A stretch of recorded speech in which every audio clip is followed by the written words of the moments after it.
हर आरज़ू हमेशा अधूरी नहीं होती, भगवान और भक्त के बीच दूरी नहीं होती।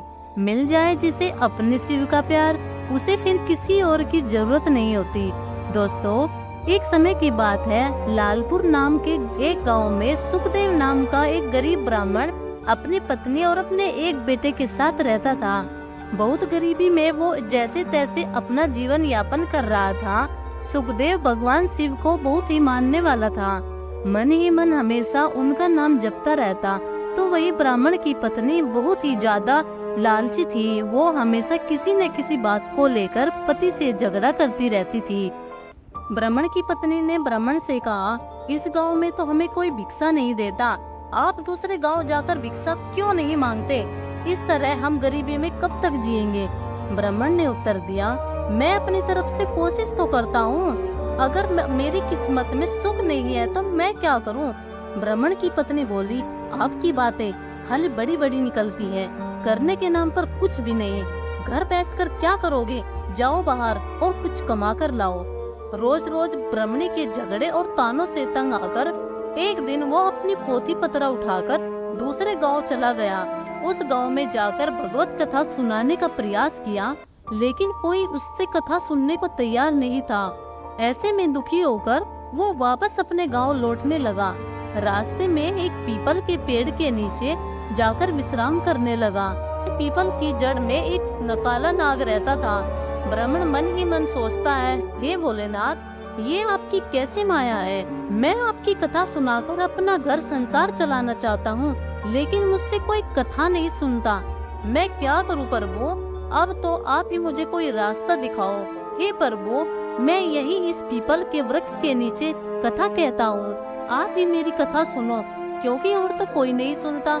ये सोचकर ब्राह्मण वही अपना पोथी पत्र निकालता है और विधि पूर्वक कथा कहना प्रारंभ करता है। ऐसे में पेड़ की जड़ में बैठा एक नाग कथा सुनने लगता है। पूरी कथा को ध्यान से सुनता है।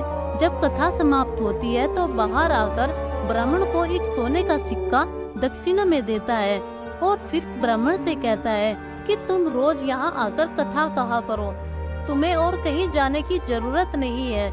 मैं तुम्हें रोज एक सोने का सिक्का दक्षिणा में दूंगा, लेकिन ये बात तुम किसी और को मत कहना।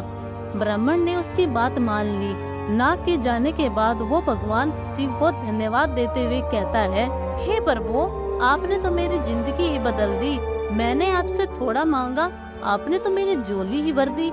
आपकी महिमा अपरंपार है प्रभु।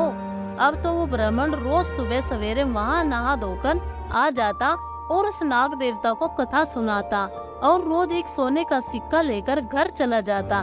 बहुत ही जल्द वह गरीब से अमीर बन जाता है। अब उसके पास किसी चीज की कोई कमी नहीं थी। पूरे गांव के लोग उसकी प्रगति को देखकर आश्चर्यचकित थे। लोगों के मन में तरह तरह के सवाल पैदा हो रहे थे। बहुत लोगों के दिमाग में ये तक चल रहा था कि जरूर ये ब्राह्मण कोई गलत कार्य करता है, जिसकी वजह से वो जल्दी धनवान हो गया। अब लोग ब्राह्मण की पत्नी से सवाल करने लगे। पड़ोसन ने पूछा, तुम्हारे पति के पास इतना धन कहाँ से आया? आखिर ऐसा कौन सा कार्य करता है? ब्राह्मण की पत्नी बोली, वो दूसरी जगहों पर जाकर कथा सुनाते हैं, उसी से उन्हें धन मिलता है और वो ले आते हैं। पड़ोसन ने आश्चर्य से कहा, कथा सुनाने के लिए इतना धन भला कौन देता है? अब तो उसकी पत्नी के मन में भी कई सवाल उठने लगे। वो पति से पूछने लगी कि इतना धन आपको कौन देता है? लेकिन ब्राह्मण से नाग देवता ने किसी को न बताने का वचन लिया था, इसलिए वो कुछ नहीं बताता। लेकिन उसकी पत्नी ने उसका पीछा ही नहीं छोड़ा। वो जिद करती रहती, जिससे ब्राह्मण सोने के सिक्के के बारे में उसे बता दे, वो कहाँ से आता है।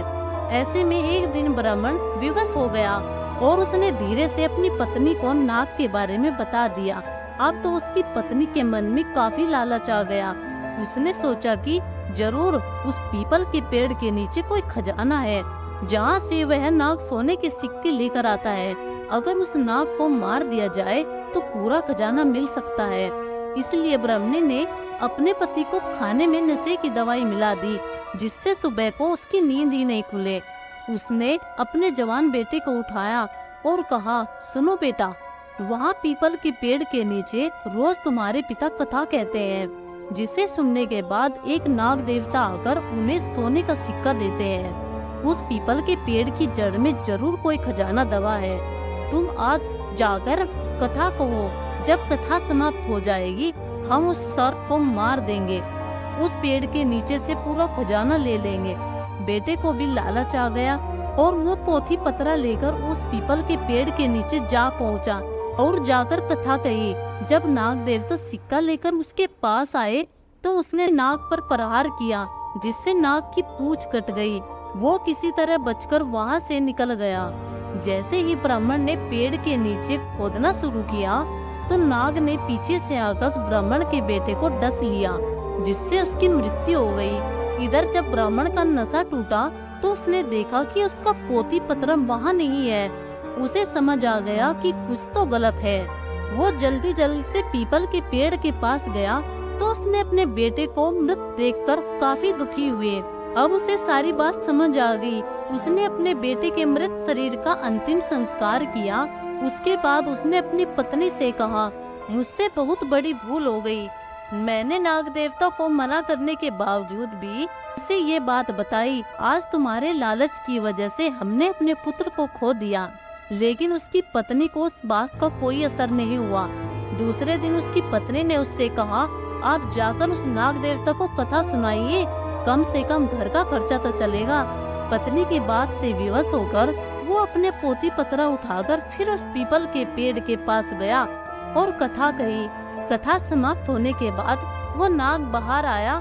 उसने ब्राह्मण से क्रोध में कहा, तुम यहाँ से चले जाओ ब्राह्मण, तुम पुत्र की मृत्यु से दुखी हो और मैं अपनी पूंछ खोने से दुखी हूँ। मैंने तुम्हें पहले ही मना किया था कि ये बात किसी को मत बताना, लेकिन तुमने मेरे साथ विश्वासघात किया है।